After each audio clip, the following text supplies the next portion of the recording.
video, and that's because I've been feeling so much fitter over the past few months, but I just didn't know whether that was just a flash in the pan or if it was really going to last. And thankfully it has. It was about 15 months ago that I first really felt better from my hypothyroidism. It had taken about a year for the treatment, or the high-dose iodine treatment, to start working properly.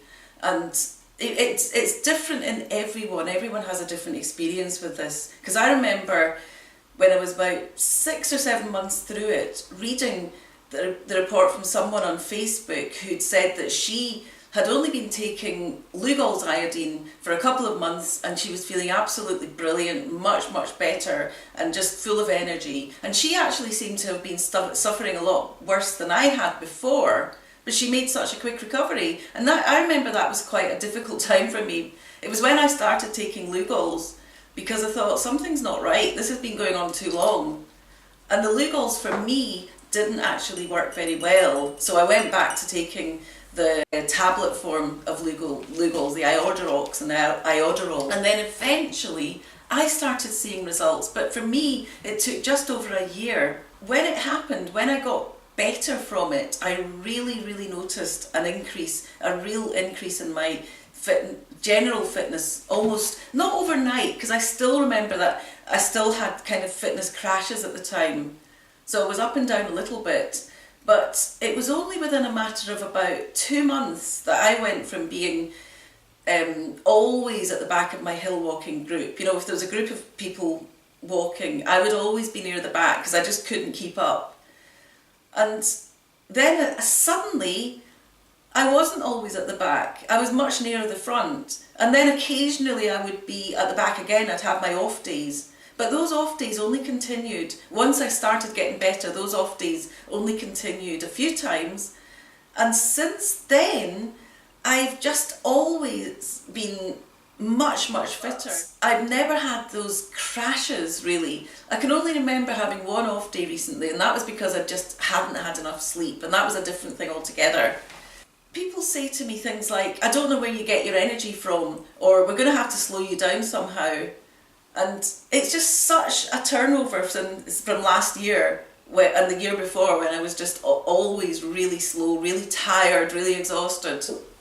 Just to get it into some sort of perspective, for about a year I was taking the high-dose iodine treatment and I was hill walking every week, but I was still feeling really sluggish, really tired, and I just had faith that it was going to work. And then after that year, that's when I started seeing the improvement. And that's when I started doing intermittent fasting, because before then I'd found that I just could not lose weight whatever I did. So once I started feeling better, then I started doing some intermittent fasting, and it was a 5-2 diet. And I lost 31 pounds from April 2017 to November 2017. But it's not just the weight loss. I mean, the weight loss makes me fit my clothes better. I feel a lot healthier, obviously. And I feel lighter on the climbing wall. There's so many advantages to not carrying all that weight around your middle. And in addition to that, just the fitness, it is so much better, feeling fit, feeling good. I don't sort of bounce out of bed every single morning feeling, hooray, it's another day. I'm not trying to sort of exaggerate this. I have my off days, I have my down days, but it's just no comparison to the way that I was last year. Every week I climb a mountain, at least one mountain, sometimes 2. Recently I climbed 5 mountains in 3 days. Just because I love it, it's my passion. But I can do it now without feeling as if I'm at death's door by the end of it. So I climb a mountain at least once a week. I go to the climbing centre at least once, sometimes twice a week, sometimes 3 times, because I love it. I don't have to force myself. I don't have to think, oh dear, I suppose I'd better go, I need some exercise. It's hard to hold me back from going.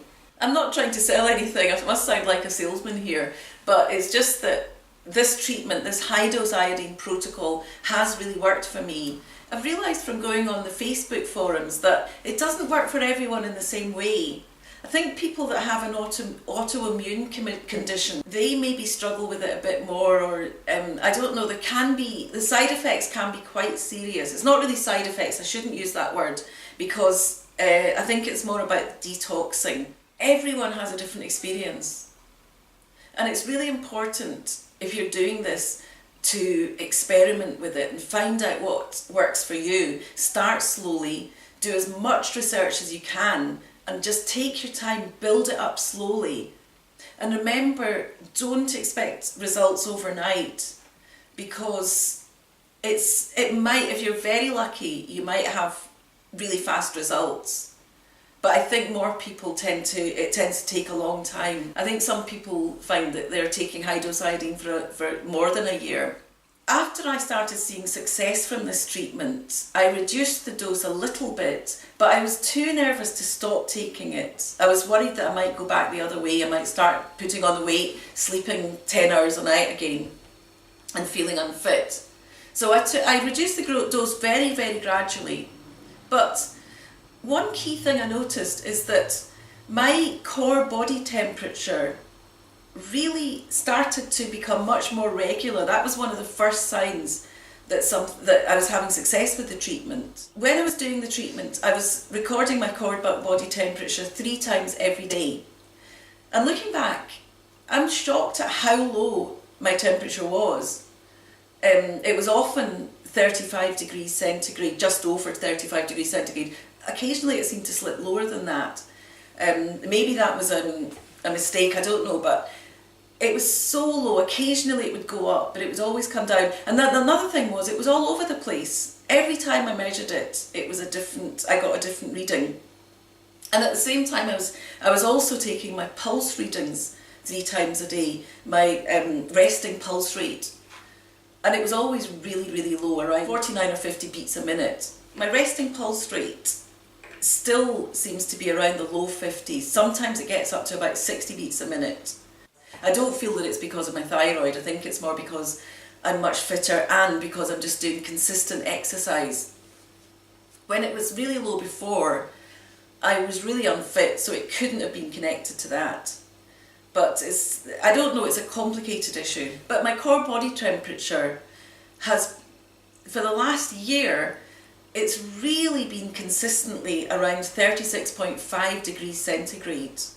When I started feeling much fitter, that was one of the key signs that I was really getting better, because my core temperature just started to rise and rise and rise. But it rose in a consistent way, it wasn't all over the place as it was before. However, it rose beyond 37 degrees C. And at that point, when it started going up and up, I thought, maybe I'm overdoing this. That's when I decided to reduce the dose of iodine. So now I just take 6.25 milligrams of iodine every month. I just take half of a 12.5 milligram tablet of iodine every month. I might start increasing it again if I feel it's safe to do so, because I think it is important to make sure that my iodine reserves are kept at a good level. But while my temperature was increasing, I thought maybe that's a sign that I should be starting to reduce the dose a bit. It's probably for about a year now that I've been only taking about 6.25 grams of iodine every month. And every single time I take my core body temperature, it's 36.5 degrees centigrade. And the fact that it's always the same, I think, is a really good sign. I think it's safe to say now that I really am a lot better. My weight also has stayed low. I'm not skinny, but I'm at a really good weight now, about 9.5 stone. I decided to stop doing the intermittent fasting once I reached that level, because I didn't want to go too low. But I might start again. I still do about 1 day a week usually of intermittent fasting, just to maintain the weight loss. Anyway, if you're suffering from a thyroid issue and you're thinking about doing the high-dose iodine protocol, or if you're in the middle of doing it at the moment, please keep researching. Go online and join Facebook groups or other online forums and just discuss it with other people. Keep researching and keep experimenting. Don't expect overnight results. But I do think this is a really powerful treatment. It is still in the early days of the treatment, because I think it's only been going for about less than 20 years, which in medical terms is not a long time. Iodine itself has been used as a therapeutic treatment for centuries, but this particular high-dose iodine protocol is fairly new and it's still at the experimental stage. So I really would advise taking as much advice as you can. If you can find an iodine literate practitioner, then do consult one. Best of luck. I hope you find as much success with this protocol as I have. Thanks for watching.